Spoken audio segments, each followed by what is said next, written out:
આગળના મુદ્દામાં જઈએ તો હવેનો જે આપણો મુદ્દો છે એ છે સરેરાશ ઝડપ અને સરેરાશ વેગ. તો વેગ અને ઝડપ વચ્ચે એક મિત્રો નાનકડો એવો તફાવત છે. શું તફાવત છે એ સમજીએ. એ પહેલા વેગ કે ઝડપ માટે આપણે જે સામાન્ય સૂત્ર મૂકીએ છીએ એ સમજી લઈએ. શું કહીએ તો કે સરેરાશ ઝડપ કહું તો સૂત્ર આપણું છે, ચલો ઝડપને દર્શાવીએ છીએ v વડે.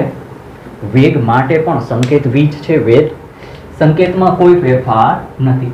તો ઝડપ કહીએ તો કાપેલ કુલ અંતર લેશું અહીંયા ના છેદમાં કાપેલ અંતર માટે લાગતો સમય, બરાબર, અથવા સમયગાળો પણ કહી શકીએ. કાપેલ કુલ અંતર ના છેદમાં એટલું અંતર કાપતા જે કઈ સમય લીધેલો છે એ સમયગાળો. ઓકે, સમીકરણ મૂકવું હોય તો શું કહી શકાય તો કે એવું કહીએ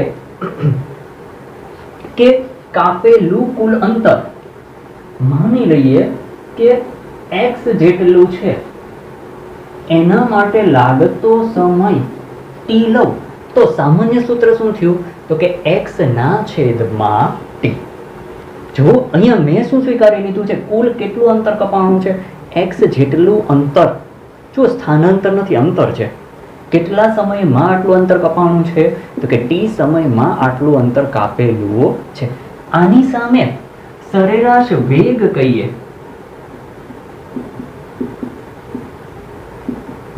સરેરાશ વેગ માટે પણ સંકેત તો v જ લેશું. ઓકે, બીજું કે જ્યારે સરેરાશ દર્શાવીએ છીએ ત્યારે સામાન્ય રીતે લેસ ધેન ગ્રેટર ધેન ની સાઇન જે કોઈ આપણો સંકેત છે રાશિનો એની બંને તરફ લઈએ છીએ, અથવા એવરેજ કહેતા હોઈએ તો ઘણી વાર શું લઈએ છીએ v ઉપર બાર કરીએ છીએ, અથવા શું લખીએ છીએ VAV, બરાબર.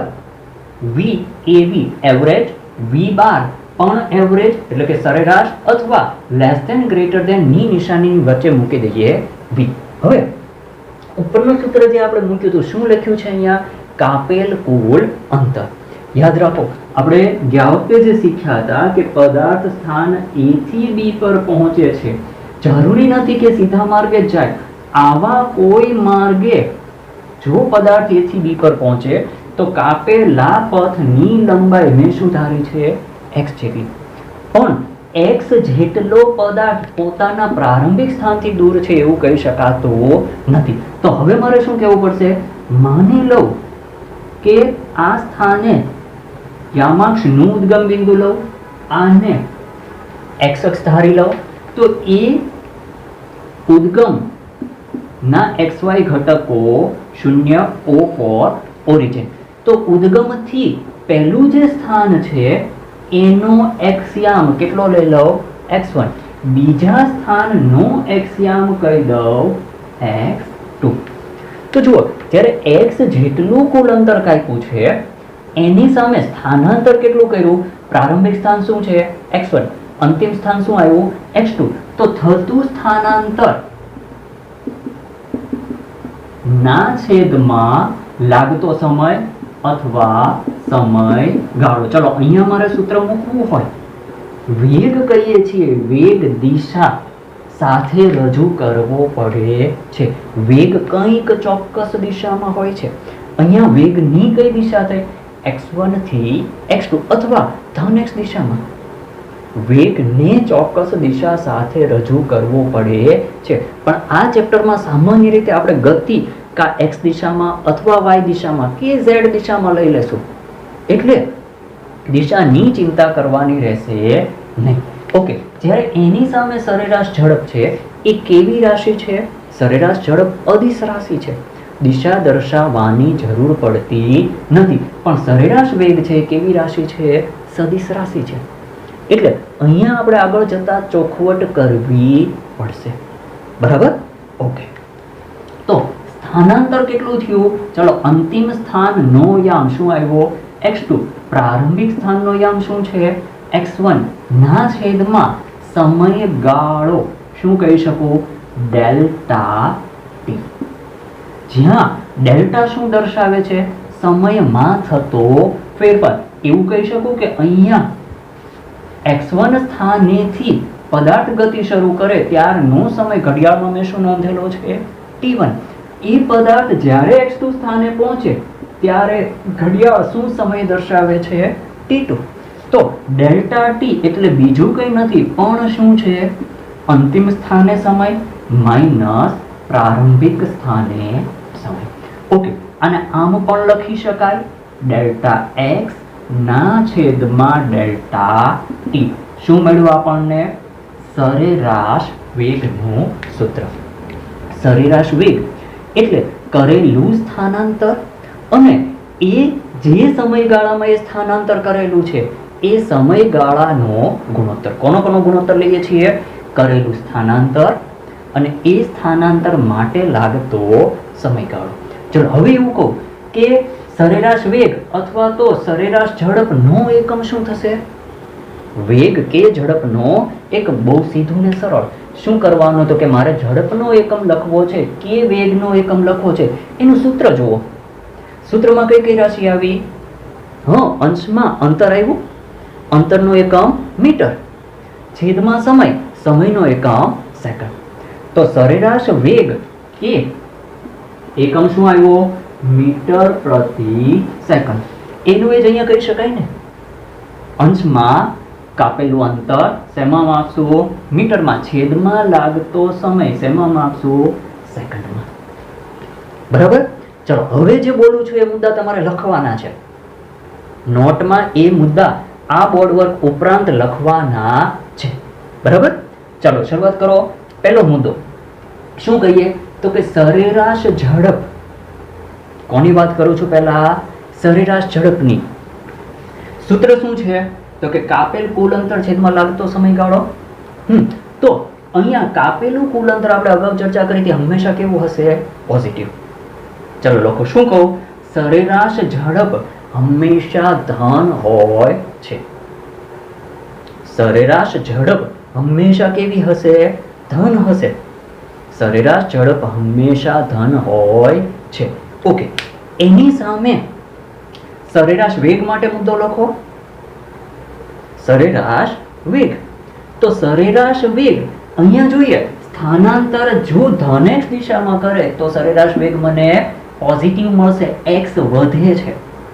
જો ઋણ દિશામાં ગતિ થાય તો કેવું થશે? નેગેટિવ. કઈ રીતે? તો કે માની લો કે અહીંયા 2 કિલોમીટર છે ને અહીંયા 5 કિલોમીટર છે. અહીંયા 2 કિલોમીટર ધારો, અહીંયા 5 કિલોમીટર ધારો. તો x2 minus x1 એટલે શું થયું? 5 minus 2 કેટલા મળ્યા? +3. પણ જો ગતિ વિરુદ્ધ દિશામાં થતી હોત તો અંતિમ સ્થાન કયું આવત? આ જે સ્થાન છે એ અંતિમ સ્થાન થાત ને. બી થઈ જાત પ્રારંભિક સ્થાન. તો શું કરવું પડે મારે? તો કે 2 minus 5. તો ત્યાં સ્થાનાંતર નેગેટિવ થઈ ગયું. સ્થાનાંતર નેગેટિવ એટલે મને સરેરાશ વેગ કેવો મળશે? નેગેટિવ. ચલો સરેરાશ વેગમાં શું લખ્યું આપણે?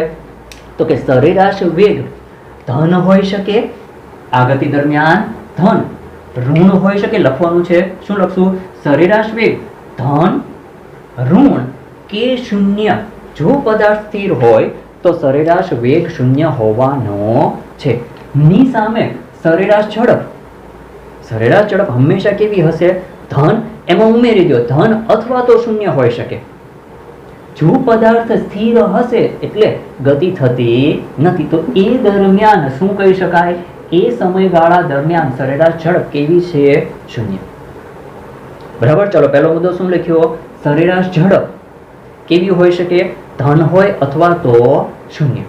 બીજો મુદ્દો એની સામે શું લખ્યો? તો કે સરેરાશ વેગ ધન, ઋણ કે શૂન્ય હોઈ શકે. ક્લિયર? બંને વચ્ચે તફાવત. આપણે આગળ જે સૂત્ર મૂક્યું એનું એ આલેખની મદદથી હવે સમજીએ. શું કહું? તો કે ધારી લઉં કે કોઈ પદાર્થ આ રીતે ગતિ કરે છે. બરાબર. શું કહું તો કે પ્રારંભમાં પદાર્થ ક્યાં છે? ઉગમ બિંદુ પર. કંઈક સમયગાળા બાદ એવું ધારી લો કે t1 સમયે પદાર્થ x દિશામાં કેટલું સ્થાનાંતર કર્યું? x1 જેટલું. ચલો, થોડા સમય બાદ t2 સમયે પદાર્થ કયા સ્થાને છે? તો કે x2 સ્થાને છે. એ જ રીતે એવું કહી શકું, એ પછીના કંઈક સમય t3 દરમિયાન અથવા t3 સમયે પદાર્થનું સ્થાન શું લઈ લીધું? x3. મિત્રો અહીંયા જોઈએ તો આ ગતિ દરમિયાન સતત સમય બદલાતા સ્થાનમાં સતત ફેરફાર થાય છે. બરાબર. તો અહીંયા જ્યારે કોઈ ચોક્કસ સમયગાળા દરમિયાન એવું કહું કે t2 થી t1 અથવા t1 થી લઈને t2 જે સમયગાળો છે એ દરમિયાન મારે સરેરાશ વેગ અથવા સરેરાશ ઝડપ મેળવવા છે. ચલો, જો સરેરાશ વેગ શોધવો હોય તો કયા ગાળા દરમિયાન? t1 થી t2. ચલો, આ ગાળા દરમિયાન સરેરાશ વેગ સમયગાળો કયો? t2 minus t1.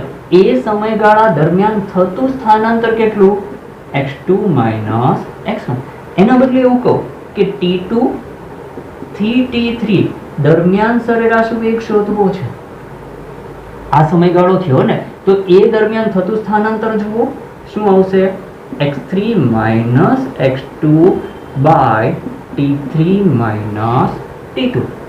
એના બદલે એવું કહું કે t1 થી t3 ગાળા દરમિયાન સરેરાશ વેગ શોધવો છે. કયો સમયગાળો લીધો? 1 થી 3 એટલે શું લેવાનું? t3 minus t1. એ સમયગાળા દરમિયાન કરેલું સ્થાનાંતર ક્યાંથી ક્યાં છે? 1 થી 3. યાદ રાખવા જેવું કે અહીંયા અંતિમ સ્થાનનો યામ આપણે આગળ મૂકીએ છીએ. પ્રારંભિક સ્થાનનો યામ ક્યાં જશે? પાછળ. જ્યારે સ્થાનાંતર મેળવતા હોઈએ ત્યારે અંતિમ સ્થાનનો યામ આગળ, પ્રારંભિક સ્થાનનો યામ પાછળ. ક્લિયર આટલું? ઓકે. ચલો, હવે અલગ અલગ વક્રોની વાત કરીએ. એવું કહું કે જ્યારે x વિરુદ્ધ t વક્ર મને આ રીતે સુરેખા મળે. શું કહું છું? x વિરુદ્ધ t નો વક્ર મને આ રીતે સુરેખા મળે છે તો અહીંયા શું કહી શકું? x ચલે છે t. શું કહી શકું? x ચલે છે t. ઓકે.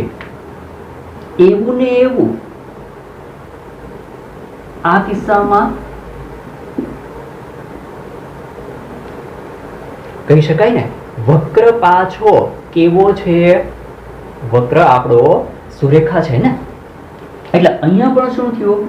x ચલે છે t, પણ બંનેમાં કંઈક ફેરફાર છે. પહેલો વક્ર શું કહે છે? તો કે સમય સાથે x વધે છે. સમય સાથે x વધે છે. જ્યારે અહીંયા શું થયું? સમય સાથે x ઘટે છે. તો આ વક્ર માટે શું કહી શકું? તો કે ગતિ કઈ દિશામાં છે? ધન x દિશામાં ગતિ. ચાલો, એની સામે અહીંયા ગતિ કઈ દિશામાં થાય? તો કે x યામ સમય સાથે ઘટે છે. તો આ ગતિ કેવી કહેશું આપણે? ઋણ x દિશામાં ગતિ. ઓકે. અહીંયા વેગ કહીએ. વેગ એટલે શું કરશું? તો કે કોઈ બે સમય ધારી લઈએ. બરાબર. અંતિમ સ્થાનનો યામ ઓછા પ્રારંભિક સ્થાનનો યામ. તો અહીંયા જોઈએ પ્રારંભિક સ્થાન ના યામ કરતા અંતિમ સ્થાનનો યામ મોટો હોવાનો x વધે છે ને. બરાબર. તો આ ગતિ માટે વેગ કેવો હોય? ધન.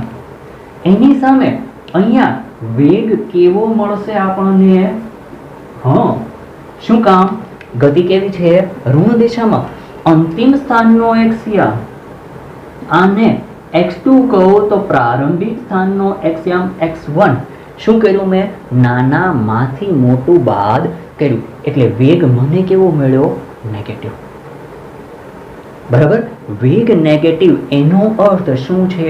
ગતિ કઈ દિશામાં છે? ઋણ દિશામાં ગતિ છે. ચલો, અહીંયા પણ વક્ર સુરેખ, અહીંયા પણ વક્ર સુરેખ. હજુ એક સુરેખ વક્ર મને આ રીતે મળી શકે. આ વક્રની આપણે અગાઉ ચર્ચા કરેલી છે. ચલો, શું કહું તો કે સમય સાથે સ્થાનાંતર નો વક્ર મને કંઈક આવી સુરેખા મળી. વિચારો આનો અર્થ શું થશે? યાદ આવે છે? ઓકે, જોઈએ આપણે. ચલો, કોઈક શૂન્ય સમયે સ્થાન નો એક્સિયામ છે એને x ધારો. બરાબર. સમય વધ્યો, એક્સિયામ બદલાતો, ઊંચાઈ નથી બદલાતી ને.